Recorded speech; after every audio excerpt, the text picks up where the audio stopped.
Thank you. All right.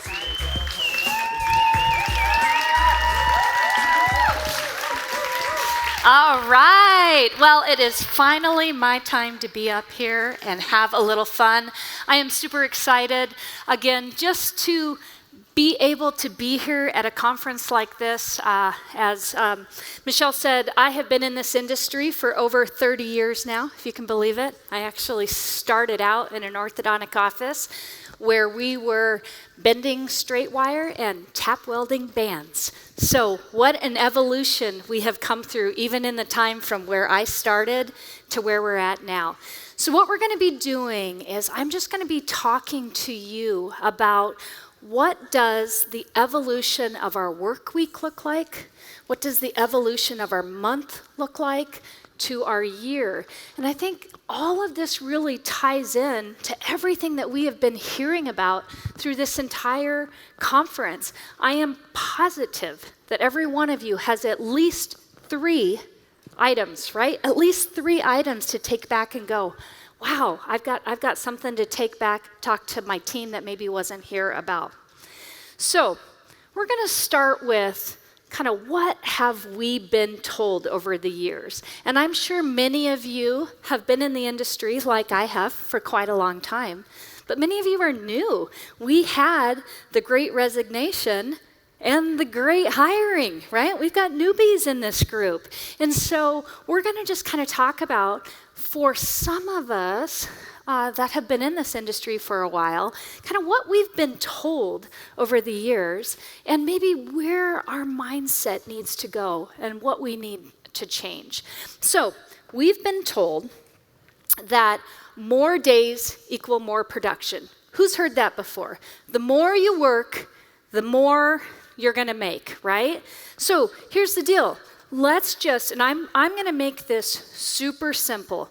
Let's say we're working off of $1 million practice, and I say, okay, you're making $1 million in production. If you just work, docs, teams, all that you have to do is 20 days a month, just 20 days, you're going to make $4,167. Who's happy with that per day?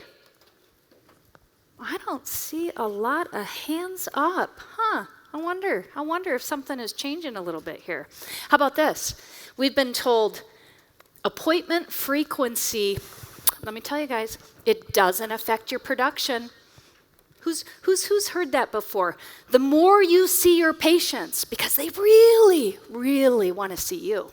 The more you see patients, the more money you're going to make. So let's just kind of look at this, just to kind of think about this. I mean, this is a great number. You got 100 patients a day. You got 66 adjustments. Whoop, whoop, whoop. You are rocking it in the clinic, all right? We got a whopping 2 bondings going on. And doggone it, 66% of our day is adjustment appointments. Now, come on, give me a big hand. Who does not want that in their day? Come on. Nobody? Nobody feels good about that? All right? How about this? You've been told busier is better. The busier you are, the crazier you are. Woo! You're going to be better, right? So again, 100 patients a day. You know what? You got a whopping 12% to produce in. I mean, like, that's great, right?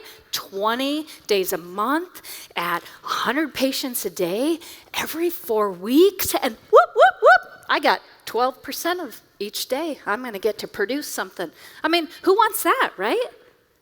I am seriously. Come on, guys. Nobody's excited about this? I don't see a single hand up there. Come on. All right? How about this one? This is my favorite of all. You should be able, every one of you should be able to get everything done in your day between patients with a whole lot of office employees. I mean, like, not just 4 or 5 or 6 or 7 or 8, but maybe 10, 12, 13, 14, 15. And you should be able to get it all done in between everything that's going on.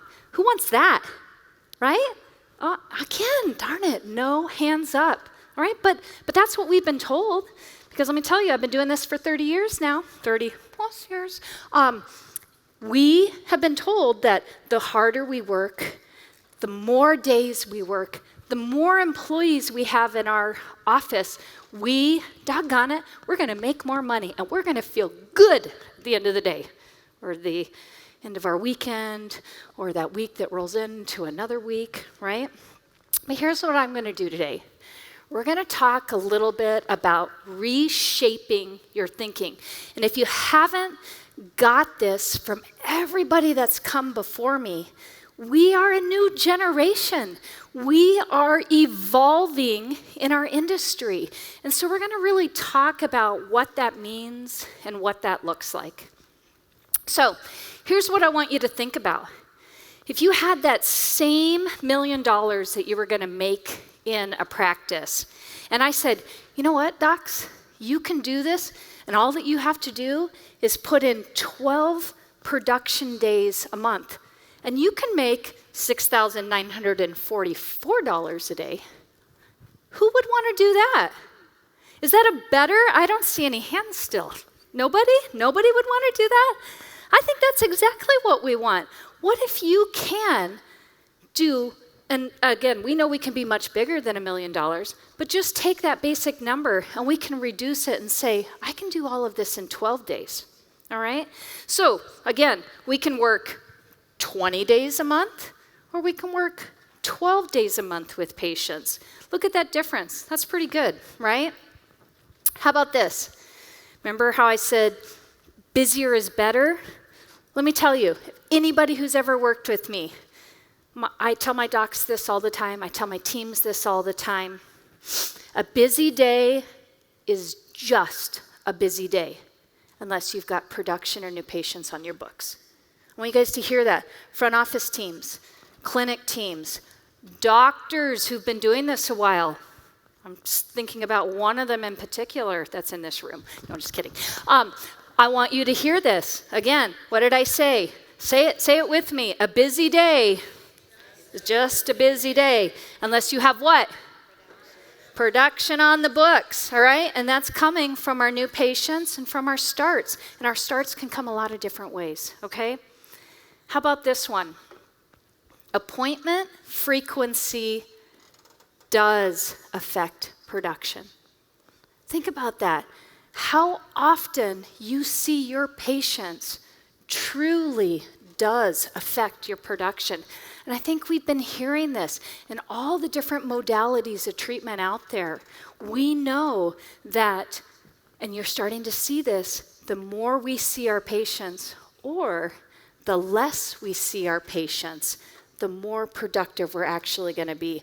So just kind of look at this here. If we just take this and say, hey, I'm going to go from 66 adjustments to 33 adjustments, just by adjusting how often I bring people in, to, oh my goodness, I'm going to bring somebody back every 12 weeks, and I'm going to have 22 adjustments on the books. Now, what did I say? A busy day is just a busy day if we don't have production on the books, right? So do you see what's happening with our colors here on our percentages? Our adjustment appointments are going down in the day.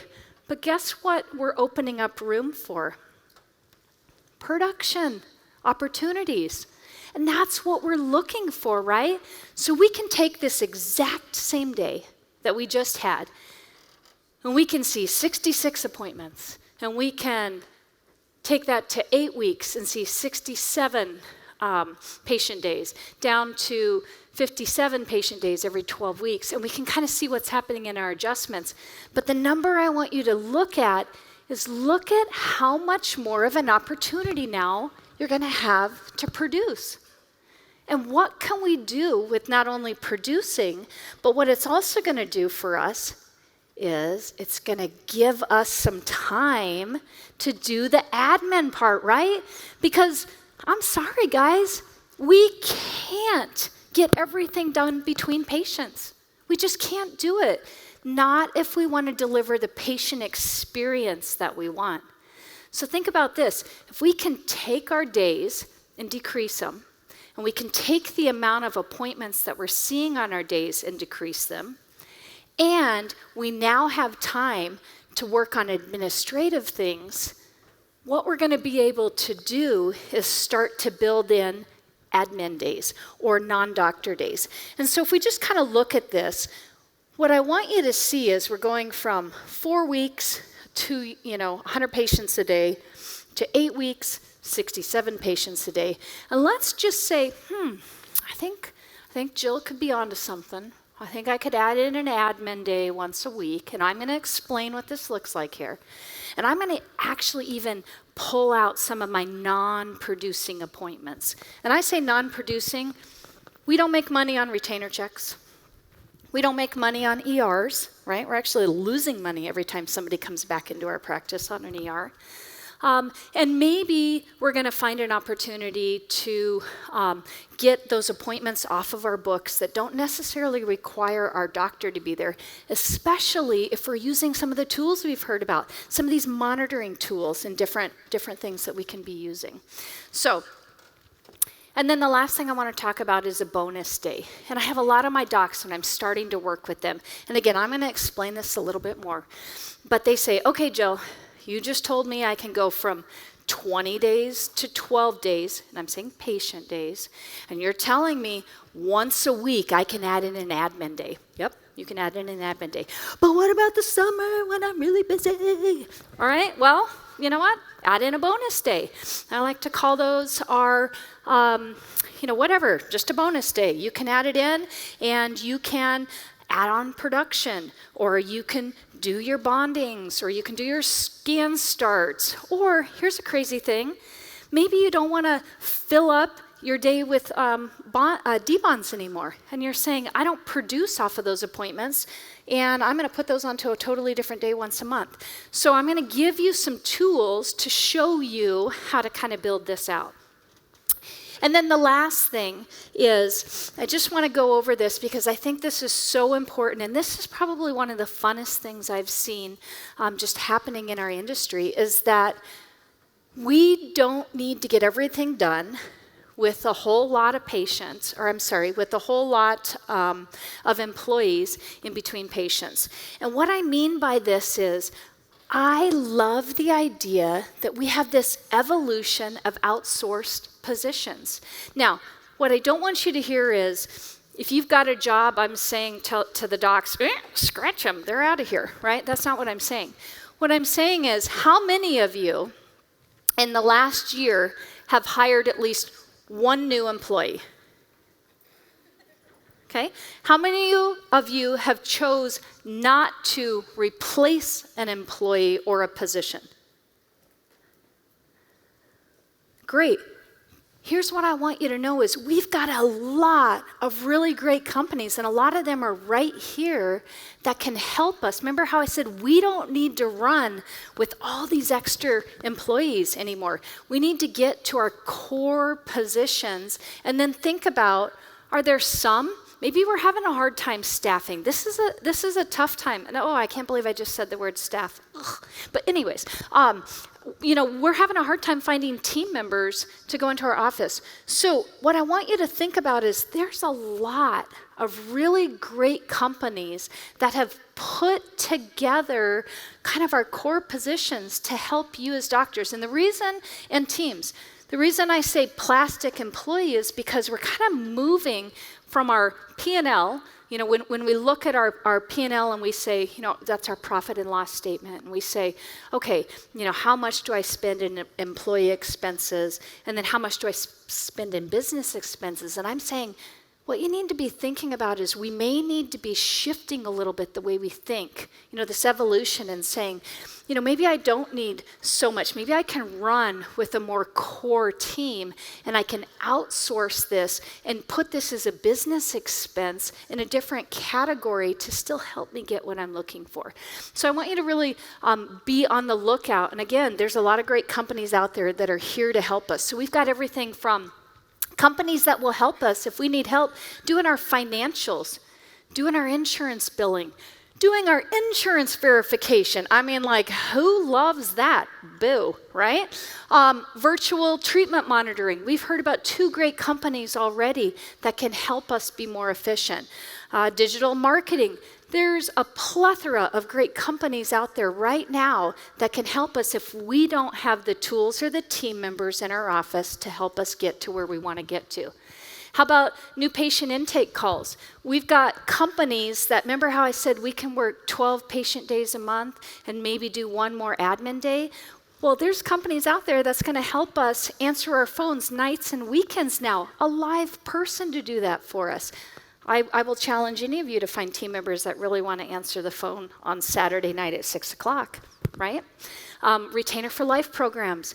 We no longer have to do retainers in our office if we don't want to. There's a great company out there that is willing to do that for us. And believe it or not, pay your employees to make retainers, to get people to sign up for this program for you, okay?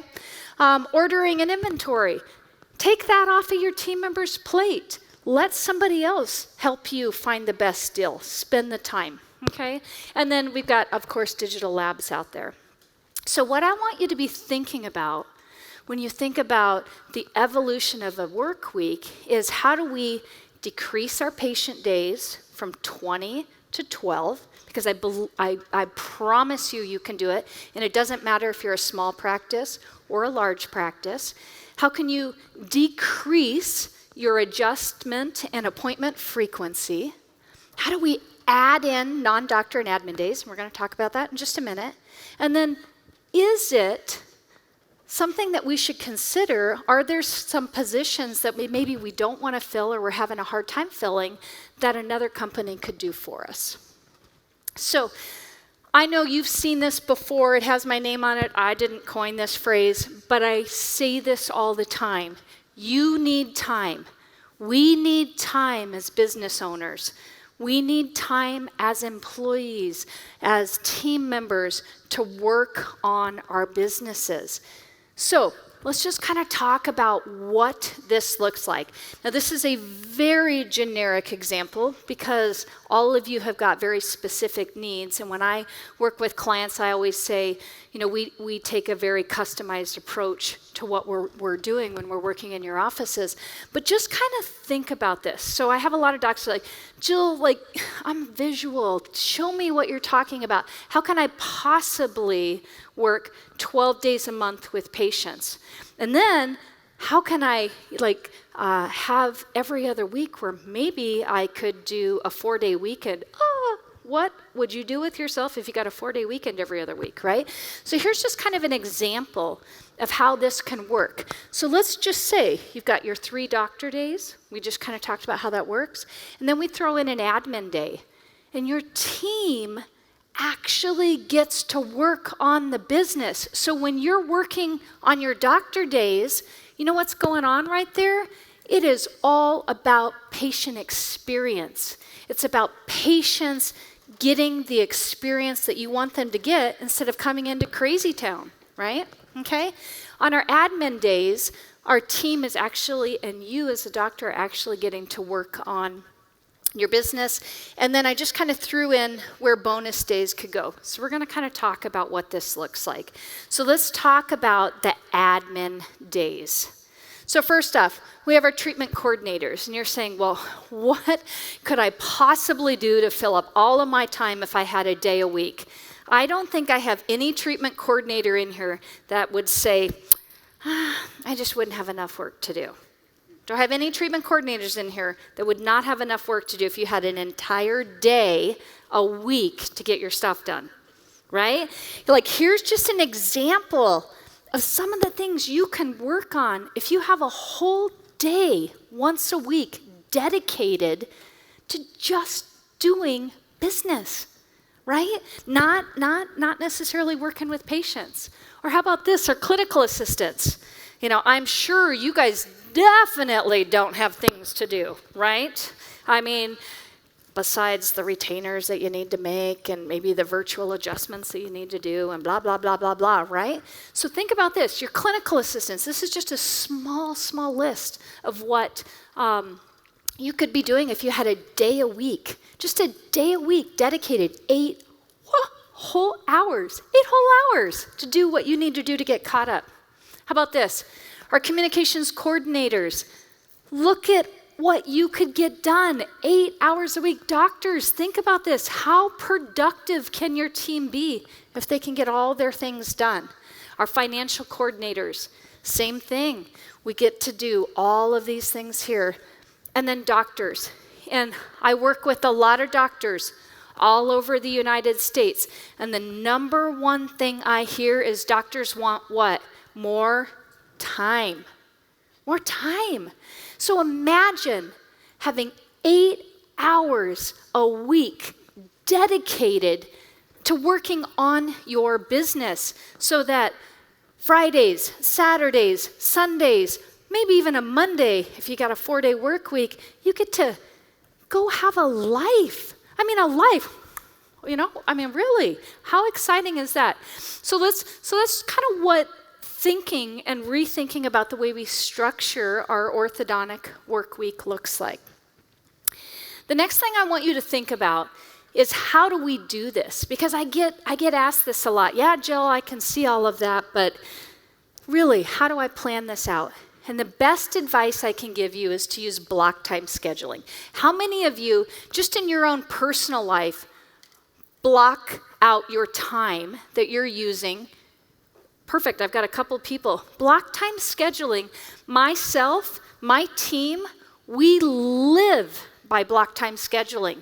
And when we train employees, we train on blocking out your time. So if you're an insurance coordinator and you've got to call and verify insurance, if you get lost in the rabbit hole of 8 hours of calling insurance, are you going to get your delinquency reports done?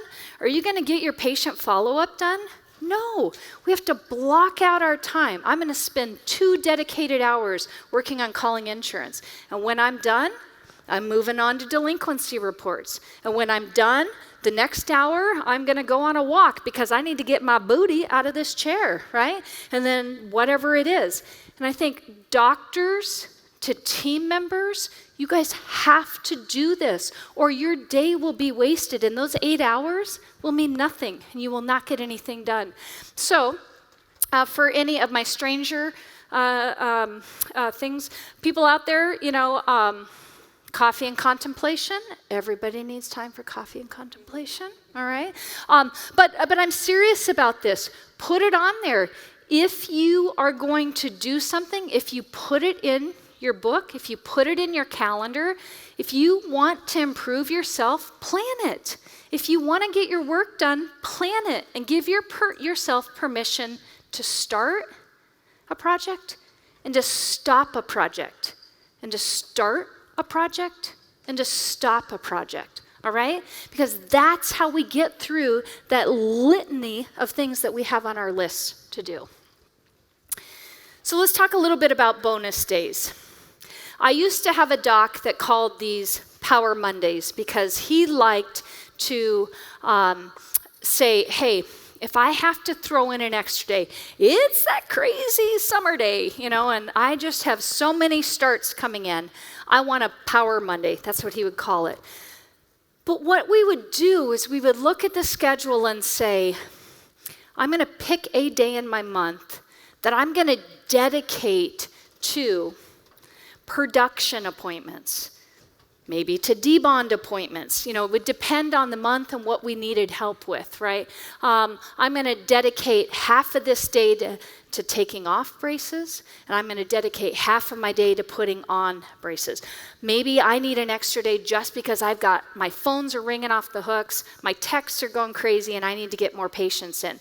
We would strategically plug these in depending upon what was happening in the year.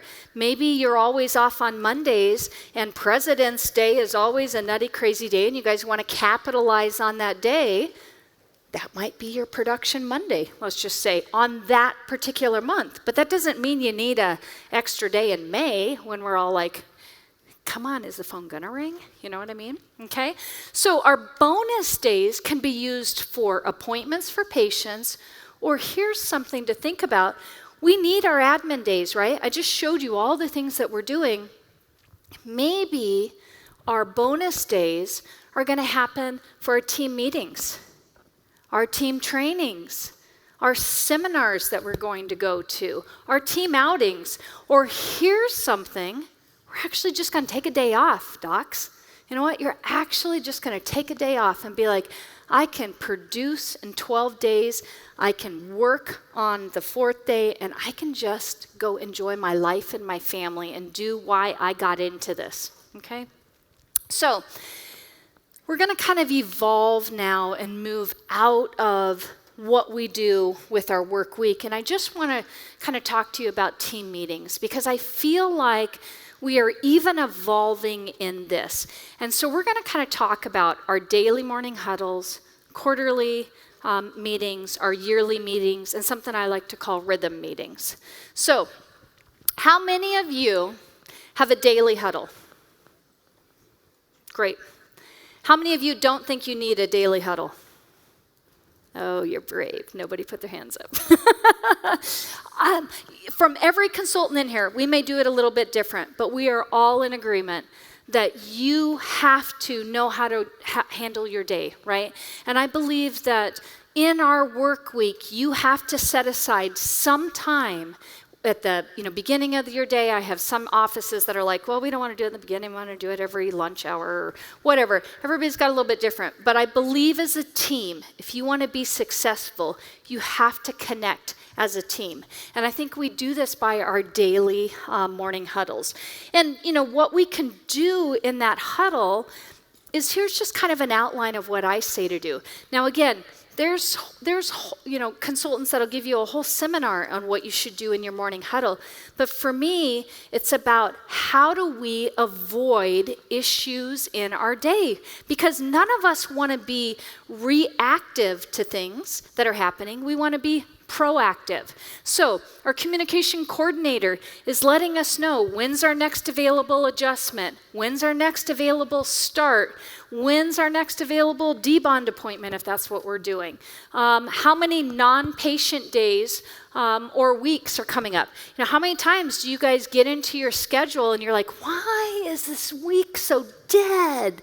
And why is this week so crazy? Well, it's usually because somebody took a vacation and we're either overbooked, right? Because 8 weeks ago, 12 weeks ago, 4 weeks ago, we were on vacation and now we're crazy or slow, okay? So think about that. Our treatment coordinators, how many patients are coming in today that we have an opportunity to have a same-day starter scan with? I don't really care. I'm sorry, as a consultant, I don't really care where they're coming from. That's a whole nother meeting. What I care about is how many opportunities do I have today to get started? What is their age?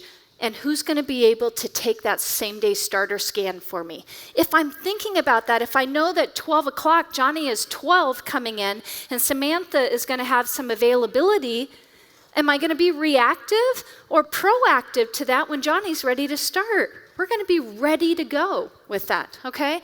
How about our clinic? Have we thought about the appliances that we need? Have we thought about training opportunities or conflicts that are going to happen? What happens when the triplets come in at 3 o'clock in the afternoon and we've got a full clinic? If we haven't talked about that, we're going to have a problem. If we've talked about it, we know how to handle that as a team. The next thing, I'm going to back up for just a minute. And then doctors. I just want to bring this up for a minute. Doctors, this is your opportunity. And I can't tell you how many doctors say, Jill, do I really need to come to a meeting? Like, can I just literally phone it in from my car? Well, you could. I mean, that's your prerogative. You're the doctor. But if you're part of the team, I'd like you to be there. But this is your time to give directives to your team. What do you need them to know about today? Maybe what feedback do you have? If something happened yesterday, and I really believe in dealing with things when they happen, but if there's something that you didn't get to say to your team and you need that opportunity later, Here's your time. And then financials. I'm just going to bring this up for a second. I do not believe anybody in your team needs to know about any of your patients' financials. All that your team needs to know is, hey, Mrs. Jones needs to have a meeting with me. They don't need to know how behind they are. They don't need to know that, da-da-da-da-da-da-da-da. All that we need to know is if there's something that your financial coordinator needs from you as a team and you can help them direct somebody to their office, let's do it. Okay? So, let's move on to quarterly. I strongly believe in quarterly team meetings. I'm not a big proponent of monthly meetings. That's just me as my consulting style. You may hear that differently from your other consultants out here. That's okay. We all have a different style in some of these things. I believe in setting dedicated quarterly team meetings. This is going to be something you guys are going to plan out. We are in July, the end of July.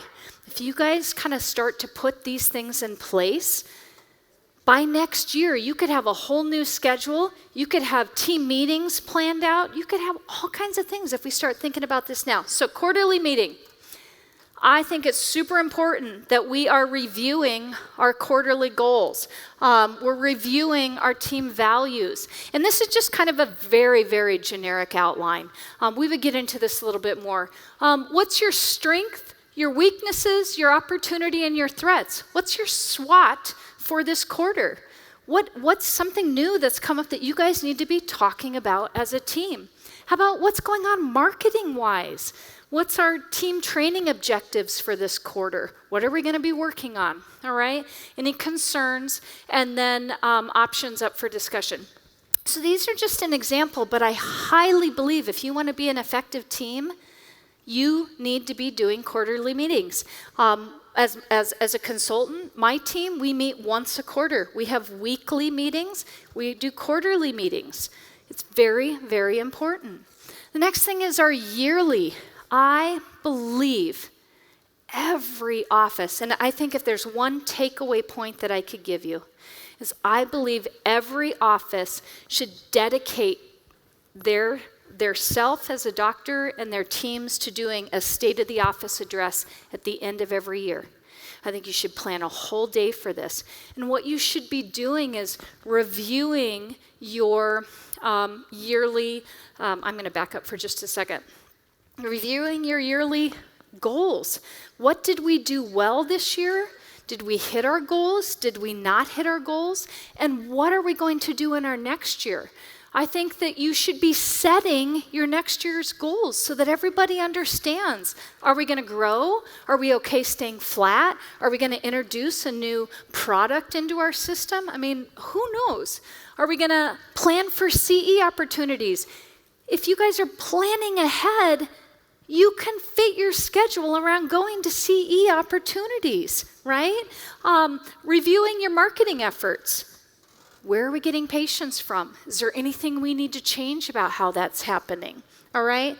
And then plan out your marketing calendar. If I could tell you one thing, well, I've already said that. Another thing that's super important is you should plan out your entire year's worth of marketing efforts. If you're gonna gift once a quarter, what months are you gonna gift in? What's going to be the gift that you're going to deliver? Who's going to be your hot till not docs that you're going to go after?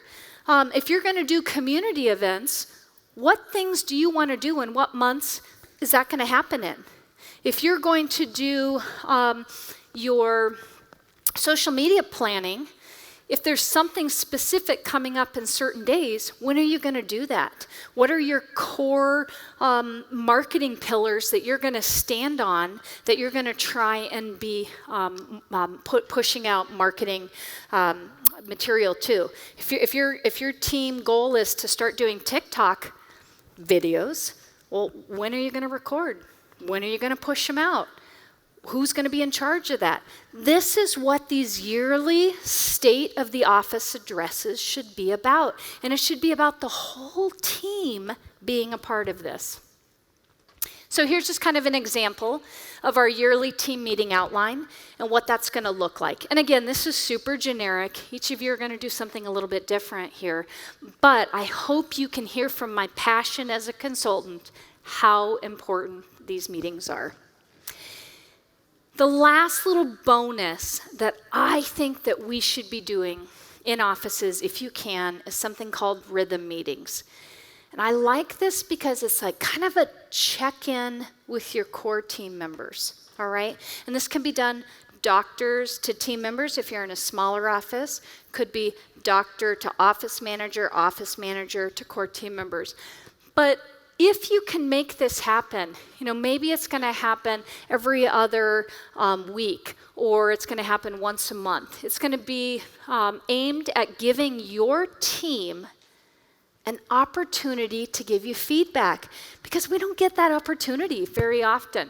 So here's just kind of an example of what I think a rhythm meeting kind of looks like. So, if I were talking to my team members, and myself and my team members, we do this, we have a meeting check-in where I say, hey, tell me your favorite quote, because it's kind of fun to find out where your team members' heads are, right? Like, what's your favorite quote of the week or your favorite quote of the month?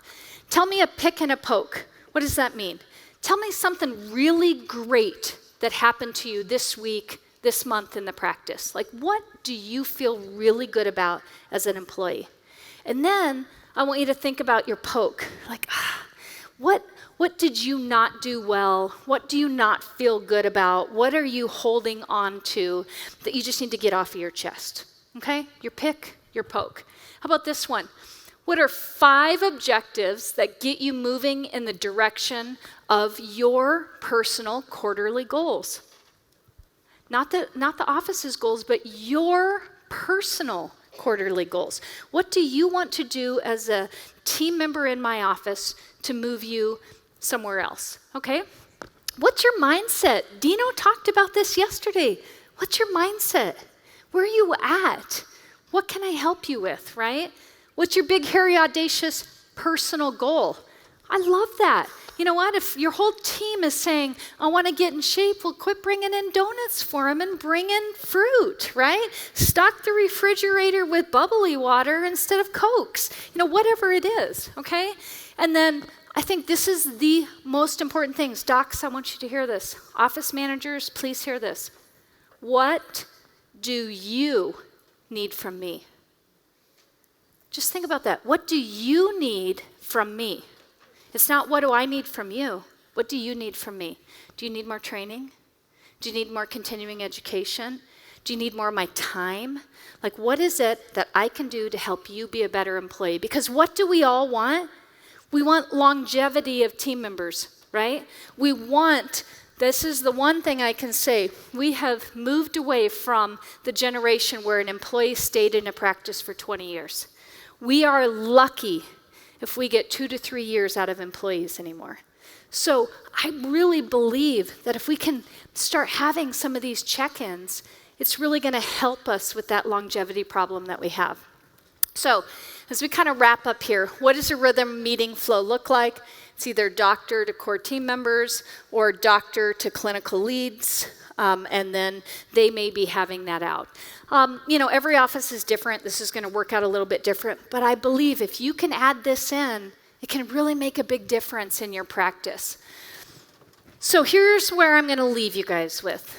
I want to give you permission in the next 6 months here, all right, 5, to really go on a vision quest, book a weekend away, and really think about working on your business. Write out, we are business owners. I do this every year, just personally. What are my 1, 3, and 5 year goals for my business?